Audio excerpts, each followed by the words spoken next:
morning viewers, Dr. Jason W. Morrison, theologist, New South Wales, Australia. We're going to do the Gospel of Mark, chapter 3, where Jesus enters the synagogue again, and a man was there who had a withered hand. Now, the withered hand echoes the problem that Moses had when he had a withered hand. I forget what he did, but Moses suffered from a withered hand as well.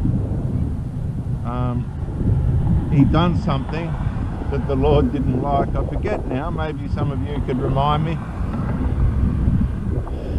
And the result of it was a withered hand. Here Jesus enters the synagogue again, and there was a man with a withered hand. So they watched him closely because this was going to happen on the Sabbath. This healing was going to happen on the Sabbath, so that they might accuse him. Now, this is what people who think there's something you need to do or not do to make God happy or stop him from being sad will do. They will accuse you of things. And that's just normal. That's just how it is. They want you to live up to their standards and by their standards and everything else. And we just need to be aware of that. Whilst Jesus was trying to do good, the Pharisees, all they wanted to do was find a way to shut him down. Now, in this instance where they're trying to accuse him, we see the first signs of the fact that the Pharisees and Sadducees, under the Mosaic law, had become very, very dangerous. They had become very, very demonized. And that's what the law does. That's what the Mosaic law did, and that's why it was there. It was to teach us, it was to be our tutor, to bring us to the place where we would have done anything to escape its horrible grip and vices. Not that we Gentiles were under it, the Jews were under it, but so that when the Messiah came, or any sign of the Messiah coming, would be a way for them to get out of its horrible grip. Now, unfortunately, and it's very unfortunate, the law had a way of blinding the mind. It still does. It has this horrible way of blinding the mind and the understanding in the things of the Spirit of God. So we see for the first time that the people, the Jewish people, the leaders, the religious leaders, who were the example in spirituality of that day, they were blinded in their hearts and stiff-necked.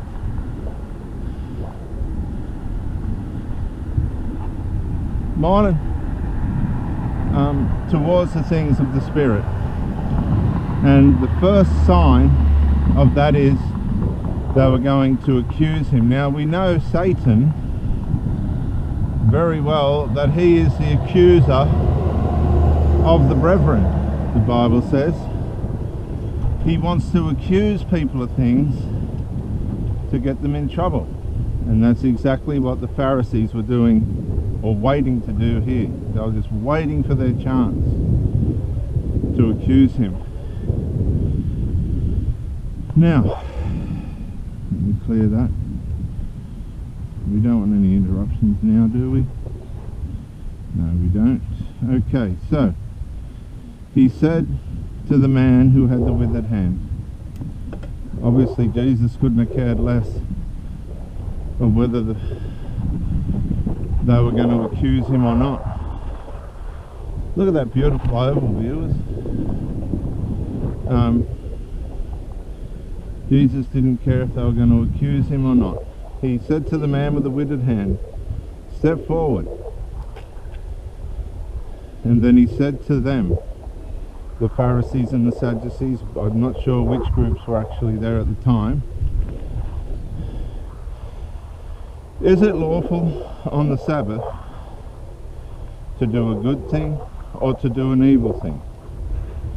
To save life or to kill?"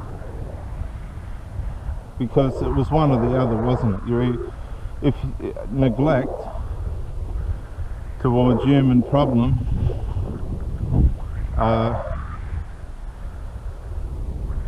is going to eventuate in an early death or some kind of horrible outcome. Where Jesus is saying the welfare of humanity is more important than these religious obligations. And I keep asking myself, why did God? We know why, because he put it there as a tutor to help people to have a mentality that would receive Christ, the Messiah, when he came. But it didn't work that way, did it?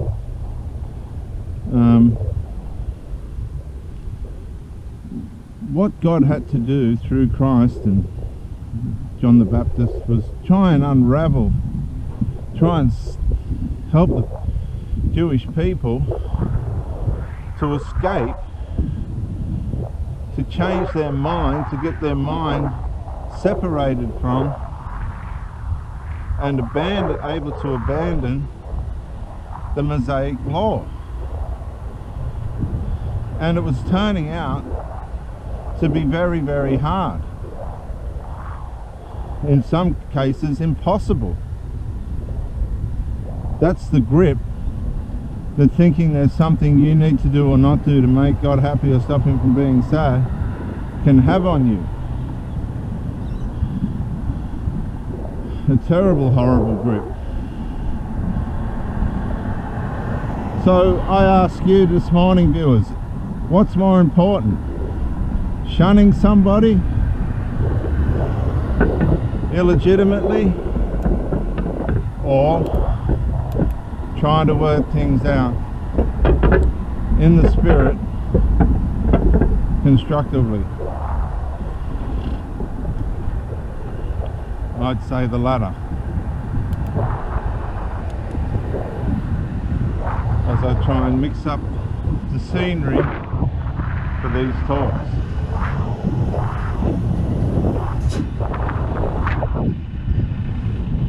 Alright, we're coming off the road now and we'll be riding along the back paths.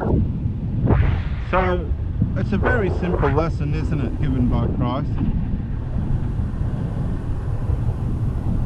Human welfare becomes much more important and is much more important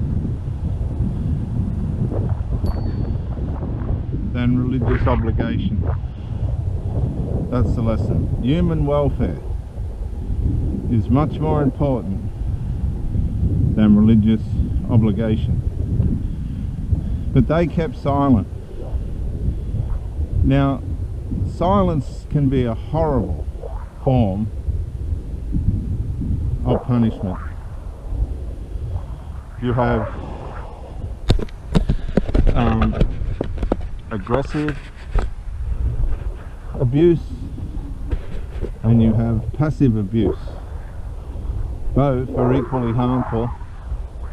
And silence, which is shunning, isn't it? They became silent. Now this is a revelation, isn't it? That's what shunning is. Everybody becomes silent. They don't want to work things out.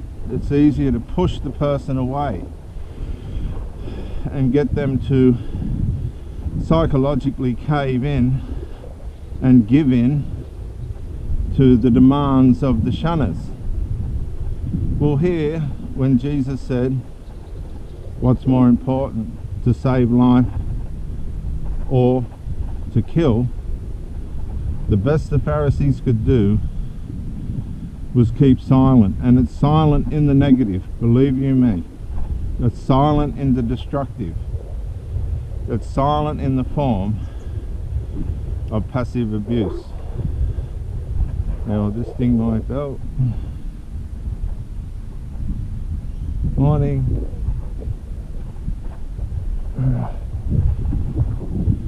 Yeah. This is beautiful, isn't it? It's a beautiful place here. I grew up here. Morning.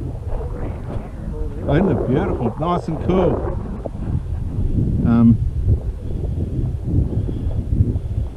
So they've gone into shunning, really, in a way, in the sense of passive abuse, not active abuse, passive abuse. And this happens a lot in relationships where the man or the woman just will not speak to someone that needs to speak. And it's a terrible form of abuse. As we go over this bridge now, look at this.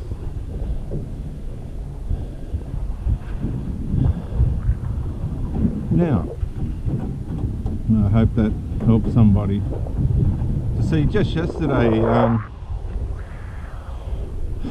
I went down to see some of my Dr. Jason Morrison, theologist again. I just want to say thank you for watching the videos, and I hope you got plenty of self-rediscovery and freedom out of it. If you watched it on YouTube, please share or like, maybe even comment. If you watched it on Facebook, like, comment, share.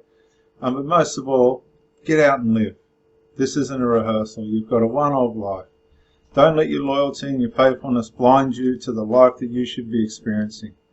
Till the next video, thank you for watching, and bye for now.